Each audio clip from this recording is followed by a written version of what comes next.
ሰላም ሰላም ክቡራት ተኸታተልተይ ድሓን ዲኹም? ኣነ ሰላም እየ እግዚኣብሔር ይመስገን። ከማይ ሰላም ክትሉ በዓልቲ ሙሉእ ተስፋየ ሓፍትኹም መረባና ሼር ሳብስክራይብ ላይክ ምግባር ቤተሰብ ክትኮኑ ብትሕትና ይላወኩም እምበር ሎማዓልቲ ህይወት ሓጻርያ ትብል ኣስተውዕል ህይወት ሓጻርያ እትብል ስነ ጽሑፍ ሒዘ መፅእ ኣለኹ። እስካብ መወዳእታ ሰናይ ጻንሒት። ሎሚ ሓደ ነገር እየ ከካፍለኩም። ንሱ ከዓ ምስ ዝተባኣስናዮ ምስ ዝተኸራኸርናዮ ሰብ ምስ ዝተቐያየምናዮ ሰብ ምስ ዝተጣላለምናዮ ሰብ ምስ ዝተጻረፍናዮ ሰብ ንድሕሪት ተመሊስና ይቅር ክንበሃሃለ ኣብዚ ዓለም ንሓፂር እዋን ብሓንሳብ ከም ዘለና ንምዝኻር ኣብዚ ሓፂር ግዜ ኸ ከመይ ኮይና ክንሓልፍ ከም ዘለና ንምርዳእ እየ ክነግረኩም።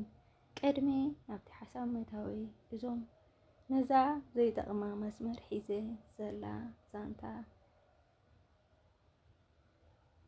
ነንብብ ሽዑ ቁሩብ ከተሓሳስበና እያ። ድሕሪኡ ድማ ክንገብሮ ዘለና ከዘኻኽረኩም እየ።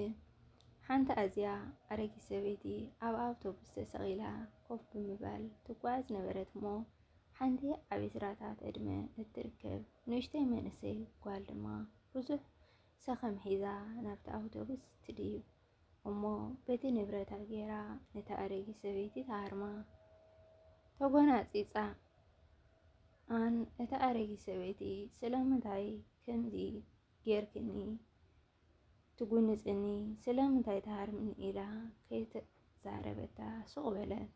ሽዑ እታ መንእሰይ ክትቋሕቋን ክትዛረባን ከምኡውን ክትሓታን እናተጸበየት ሰበይቲ ስቕ ብምባል ተገሪማ ስምዕንዶ እንታይ ደኣ እዚ ኩሉ እናጎነፅኩኺ እናሃረምኩኹን ከይተዛረብክኒ ስቕ ኢልኪ ኢላ ሓተተታ። እታ ኣብ እርጋን ዝነበረት ሰበይቲ ፍሽኽ ኢላ ብዛዕባ እዚ ዘይጠቅም ንእሽተን ነገር ምክታዕ ኣየድልን እዩ። ምኽንያት ኣብዚ ጎንኺ ኮይነ ዝጓዓዝ ዘለኹ ጉዕዞ ኣዝዩ ሓፂር እዩ። ኣብቲ ቅድሜና ዘላ መዕረፊት ክወርድ። ስለዚ ሕጂ ንዝፍለየኪ ምሳኺ ምክታዕ ምበኣስ ምጉያቕ ጥቕሚ የብሉን ኢላ መሊሳትላ ትጓዓዝ። ጉዕዛ ቀጸለት። ስለዚ ነስተውዕል እሞ ኣብዚ ብሓባር ዘለናሉ ግዜ ኣዝዩ ሓፂር ስለ ዝኾነ ብንእሽቶን ዘይጠቅም ነገራት ምባስ ኣየድልየናን እዩ። በቃ ሰላም ንግበር። እዛ ንነብረላ ዘለና ህይወት ኣዝያ ሓጻር ምዃና ነስተውዕል እሞ ነንሕድሕድና ተባይስና ተቆራሪና ቂምታ ካብ መሓዝ ወይ ድማ ኣብ ዘየድሊ ኽትሕ ግዜና ክነጥፍእ ኣይንውዓል። በቃ ንተሓላለፍ ንከባበር ሓደ ትፈትዎ ሰብ ድዩ ንስምዒትካ ክተረድኦ ጎዲኡካ ኣቐዲምካ ሓሪቕካ ተባሳጭኻ በቃ ሸለል በሎ። ምኽንያቱ ህይወት ኣዝያ ሓጻር እያ። ሓጻር ስለ ዝኾነት ሎሚ ረኺቡ እየ ኢልካ ጽባሕ ግን ክትስእኖ ኢኻ።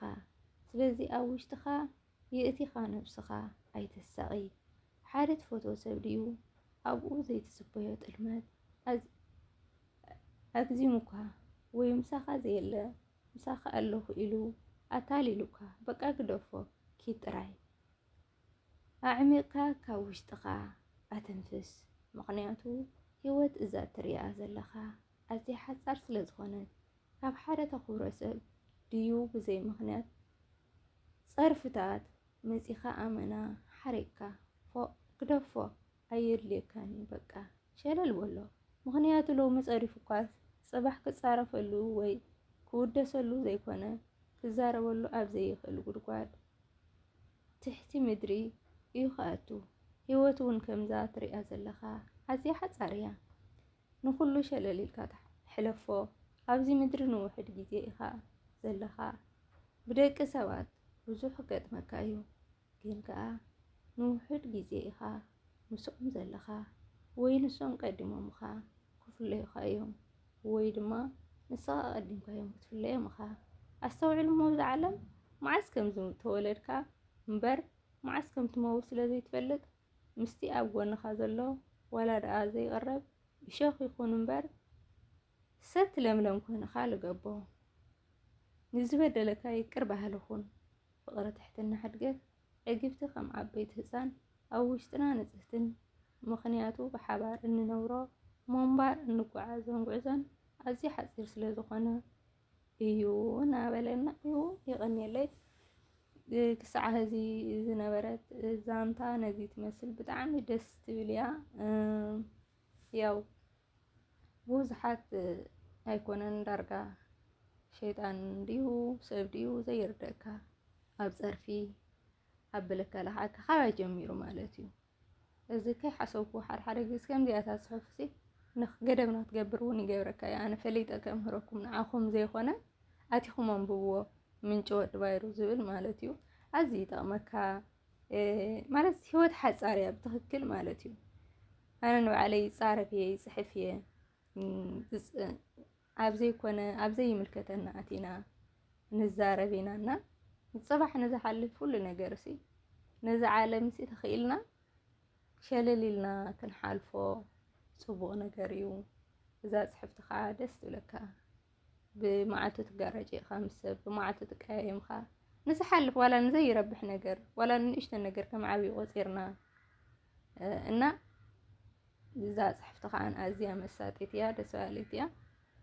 ግዜ ሎም ኣለኹ ፅባሕ የለኹን እያ እንታይ ከም ዝገጥመና ይንፈልጥን እንፈልጥ እውን እንኳ ኣይምኾንና ዘይንፈልጥ እኳስ ከም ነበርቲ ብዙሕ ነገር ንሰርሕ ብዙሕ ነገር ንዛረብና ብዝተኸኣለ መጠን ካባይ ክትመሃሩ ዘይኮነ ከምዚ ዓይነት ስነ ፅሑፍ ንሓበሬታ ምንጪ ወዲ ባይሩ ደጊመልኩም ፔጅ ፌስቡኩ ብጣዕሚ ኣዝዩ ንፉዕ ሓውና እዩ።